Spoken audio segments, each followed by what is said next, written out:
Hello everyone, welcome to our session. Today we're focusing on Mega Goal 1.1. We'll be listening and discussing, so I hope you're ready to engage. This is Unit 5, titled, Did You Hurt Yourself? It's a great topic that will help us understand how to handle injuries and safety. Over the course of this presentation, we'll cover key concepts, share some useful tips, and have some discussions. But for now, let's get started and enjoy the learning together.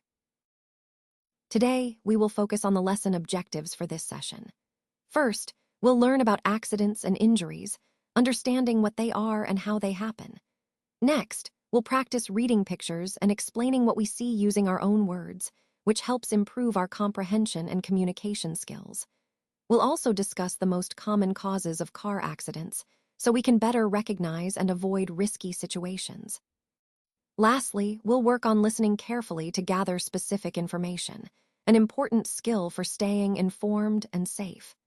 Throughout this lesson, keep in mind that understanding these concepts is key to promoting safety and preventing accidents on the road. Who am I? Well, sometimes I'm a slip, other times I might be a burn or a fall. I can happen unexpectedly and catch you off guard. I often visit homes and schools uninvited, which makes me pretty unpredictable. I'm usually the result of neglect or a lack of attention to safety around us. That's why I'm called a hazard. When I happen, I can lead to dangers or accidents that can seriously impact someone's well-being. So, understanding who I am is the first step in preventing me.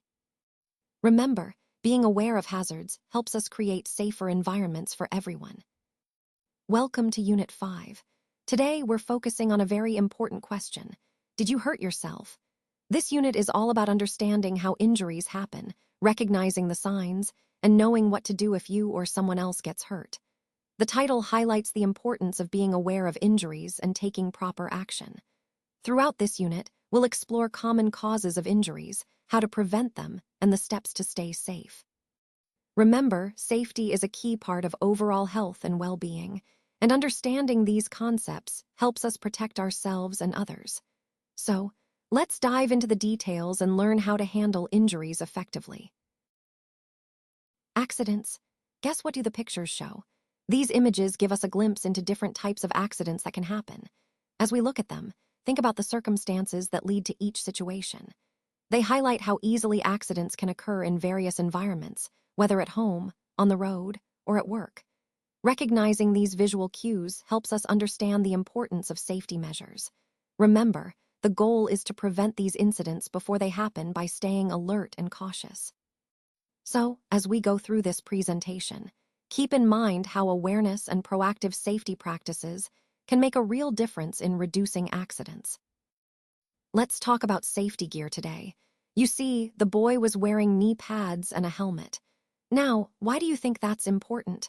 Well, it's because wearing protective equipment can really make a difference if something goes wrong. In this case, he was wearing a helmet and knee pads because he was riding a skateboard, which can be pretty risky without proper protection. Now, did he actually get hurt? Surprisingly, no, he didn't. Even though he fell off the skateboard, the safety gear helped prevent injuries. So, what exactly happened? He fell off the skateboard, which is common when you're learning or trying new tricks. But thanks to his helmet and knee pads, he was protected. This example highlights the importance of safety precautions, especially when engaging in activities that have a risk of falling or injury. It's a good reminder that wearing protective gear isn't just a rule. It's a way to stay safe and keep enjoying the activity. Let's talk about turning off and discussing what happened. So why didn't they turn off the electricity? That's a good question. Sometimes people assume they've turned it off, but maybe they haven't completely disconnected the power. Yes, they did think they turned it off, but perhaps they missed a step or didn't verify it properly. Did they hurt themselves? Unfortunately, yes. They received an electric shock, which is a serious warning sign. So, what exactly happened? They came into contact with live electrical parts while trying to handle the situation. This highlights how crucial it is to always double-check if the power is truly off before working on any electrical device or wiring. Remember, proper procedures can prevent accidents like shocks, and understanding these key points helps us stay safe and avoid dangerous mistakes. So let's talk about the words injured, which is an adjective, and injury, which is a noun. Both relate to harm or damage that happens to a person. Now, in this example, we see a seatbelt, which is actually a typo and should be seat belt. Discussing safety, we ask, why is wearing a seatbelt so important? The answer is because they were wearing a seatbelt during the accident. Wearing a seatbelt can really make the difference between getting injured or not. Then we ask, did they hurt themselves? Well, the situation was a car crash, and despite the crash, because they were wearing the seat belt, they didn't get seriously injured. So what happened exactly? They had a car crash, but thanks to the seat belt, they avoided serious injuries. This highlights how important it is to discuss safety measures like seat belts, because they can prevent injuries and save lives. Remember, always wear your seat belt. It's a simple step that makes a huge difference. So in this case, she didn't use the correct equipment for opening the can. Instead of using a can opener, she tried to open it with a knife. Now, why would she do that? Well, sometimes people think a knife might be easier or quicker, but it's actually dangerous. And yes, she did try that. Did she hurt herself in the process? Unfortunately, yes. She ended up cutting herself. So what exactly happened? She was attempting to open the can with a knife, which is not the right tool for the job, and that's how she ended up getting injured. This highlights the importance of using the proper equipment to prevent accidents and injuries. Let's take a moment to consider just how serious this issue is. How many people do you think lose their lives each year on the world's roads? It's a staggering number that really highlights the importance of safe driving. Now, thinking about those accidents, what do you believe are the most common causes of car crashes? There are 5 main reasons that tend to come up repeatedly. Understanding these causes is crucial because it helps us identify what to watch out for and how to prevent these tragedies from happening. By being aware of these causes, whether it's distracted driving, speeding, alcohol, fatigue, or reckless behavior, we can all contribute to making our roads safer. Remember, the goal of this presentation is to not only inform, but also to empower each of us to take responsible actions behind the wheel. When we talk about important papers and documents, we're really emphasizing their role as the backbone of our work. These aren't just any papers. They're the key records that capture critical information, decisions, and evidence. They help us verify facts, track progress, and ensure transparency. In this context, documents serve as the foundation for accountability and compliance. They allow us to demonstrate what has been done and what still needs attention. Whether it's reports, contracts, or official correspondence, these documents are essential tools in maintaining integrity and clarity in our processes. Connecting this to our overall theme, managing these important papers properly ensures that our operations run smoothly and that we're prepared for audits or reviews. It's about safeguarding our information and making sure it's accessible and reliable when needed. So, paying attention to these documents isn't just administrative work. It's a critical part of building trust and credibility in everything we do. When we talk about judge incorrectly or misjudge, we're really highlighting how easy it is for us to make mistakes in our assessments. Sometimes, we jump to conclusions without having all the facts, or our biases cloud our judgment. It's important to recognize that misjudging can lead to misunderstandings and poor decisions, especially in high-stakes situations. This connects to the overall theme of the presentation because it shows how critical accurate perception and careful evaluation are. Being aware of our tendency to misjudge helps us improve our decision-making processes and avoid unnecessary errors. So, staying mindful and questioning our initial impressions can make a big difference in both personal and professional contexts. Let's take a moment to explore the words meet and encounter. Both of these terms involve coming into contact with something or someone, but they have subtle differences. When we say meet, it often implies a planned or intentional gathering, like meeting a colleague or a friend. It suggests a level of familiarity or purpose. On the other hand, encounter tends to be more spontaneous or unplanned. It can refer to an unexpected meeting, sometimes with a sense of surprise or even challenge. Understanding these nuances is important because they influence how we approach interactions, whether in personal relationships or in professional settings. Recognizing the difference helps us navigate social situations more effectively. In the context of our overall theme, building connections and fostering understanding, being intentional about meeting people can lead to stronger relationships. While encounters might be unpredictable, they often provide valuable learning opportunities and new perspectives.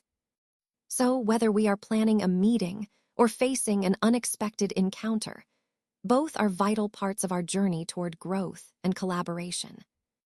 When we talk about something being extreme or very bad, we often use the term severe. Severe describes situations or conditions that are intense and have a significant impact. For example, severe weather can cause major disruptions, and severe problems might require urgent and serious solutions. It's important to recognize how the word severe helps us understand the seriousness of a situation. In the context of our overall theme, understanding severity allows us to prioritize actions and resources effectively, especially when dealing with critical issues.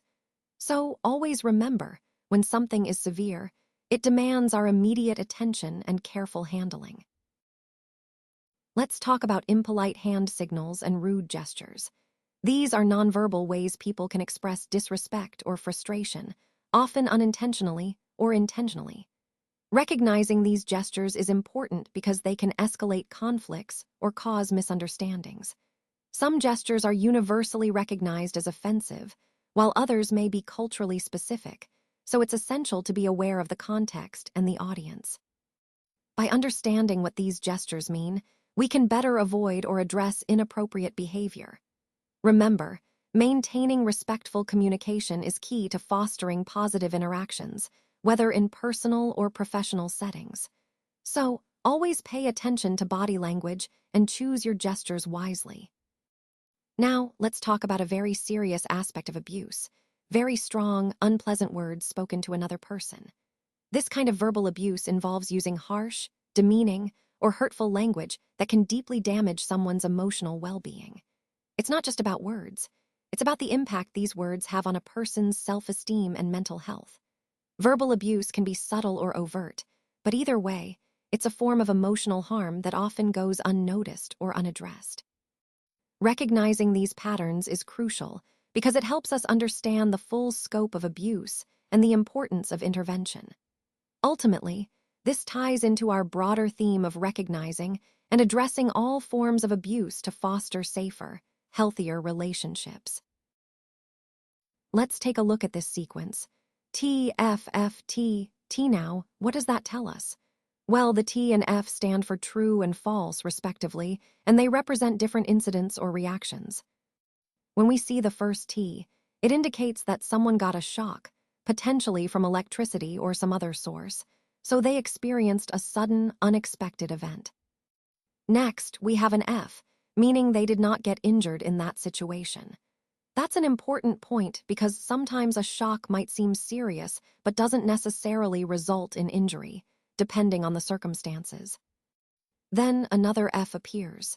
Again, no injury, which highlights that not every incident leads to harm, even if it might seem alarming at first glance. Following that, we have a T, meaning in this case, the person did get injured.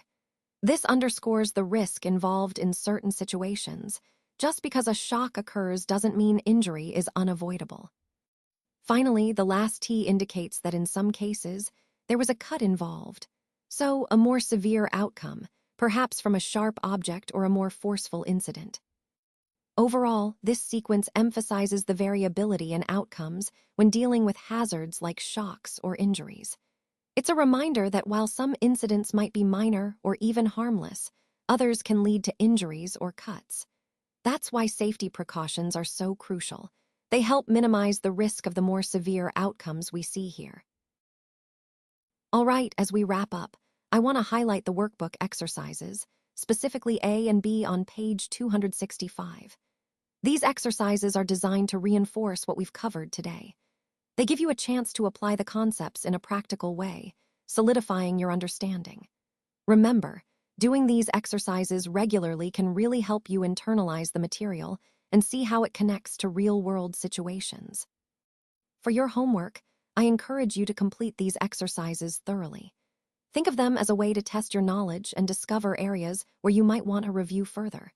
Connecting these exercises back to the overall theme of our presentation will help you see the bigger picture and how all these pieces fit together in your learning journey. So, take your time with them and don't hesitate to reach out if you have questions. Keep practicing, and you'll see great progress.